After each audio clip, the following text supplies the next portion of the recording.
I stood at the edge of the driveway, the familiar contours of my childhood home distorting through a veil of memories, each one a jagged shard of shame and regret. The house loomed before me, its paint peeling like the layers of my own dignity, a monument to the years of mockery that had driven me into the shadows of the world. I could still hear their laughter echoing in my head, the cruel, dismissive tones of my family as they ridiculed my obsession with post-mortem scent analysis. "You'll ruin our name," they'd said. "You're sick. This is delusional." But now, after years of relentless pursuit and chilling revelations, the world had shifted beneath my feet, and I was no longer a disgrace. I was a warning. As I stepped through the threshold, the scent of old wood and dust wrapped around me like a shroud. I felt the familiar pang of nostalgia, but it was quickly eclipsed by the weight of what I'd become. The air here was thick with the ghosts of my past, but I had learned to embrace those scents, to decode them into a language few understood. I was no longer the naive child who believed in the whispers of the dead.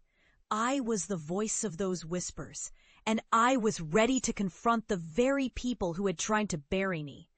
"Look who it is!" my brother sneered from the living room, his arms crossed defiantly. "The freak returns.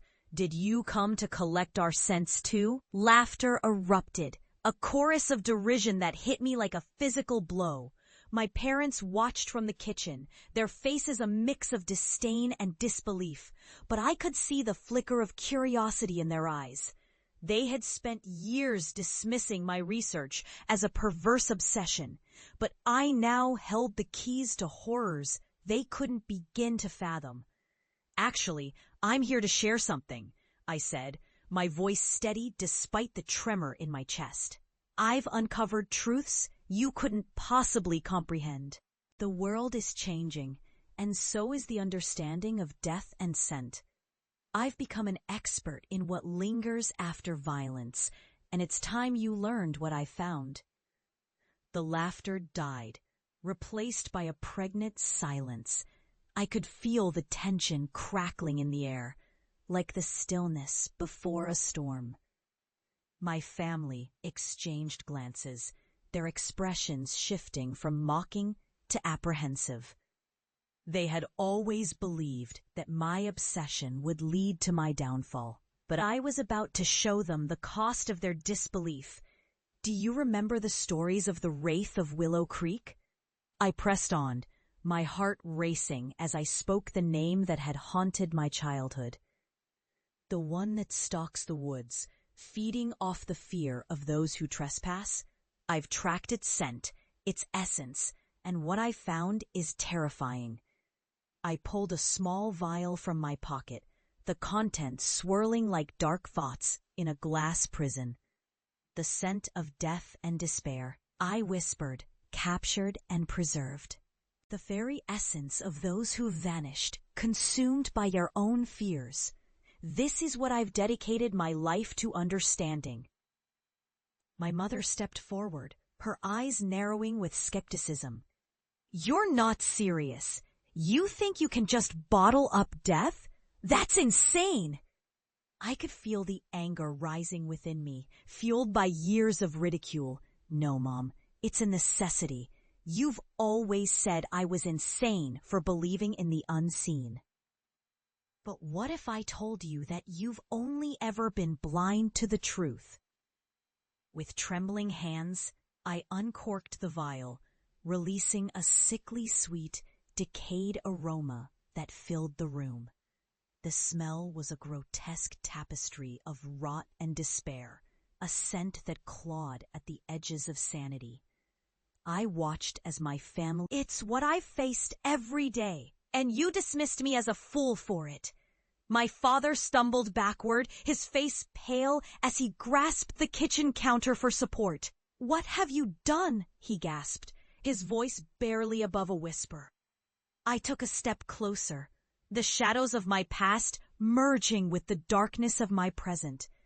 "I've become what you feared. I've embraced what you were too afraid to confront. And then it happened. The shadows in the corners of the ring seemed to swell, twisting into shapes that defied logic. A chilling wind swept through the house, carrying with it the echoes of the past, the screams of the lost, the whispers of the damned.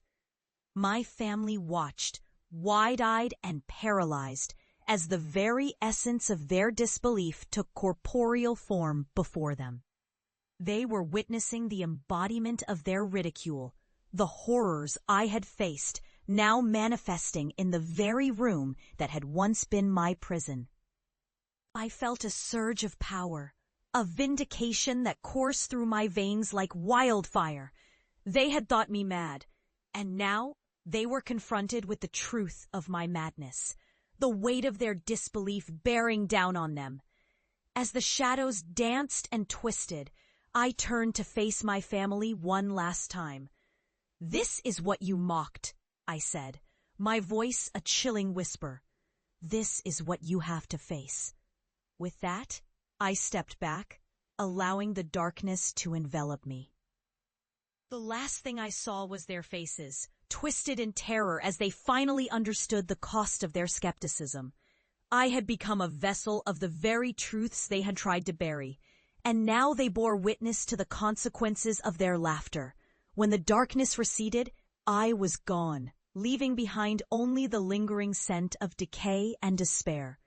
I had returned home, but not as the child they had belittled. I had emerged as the embodiment of the horrors they had feared, a living testament to the price of disbelief.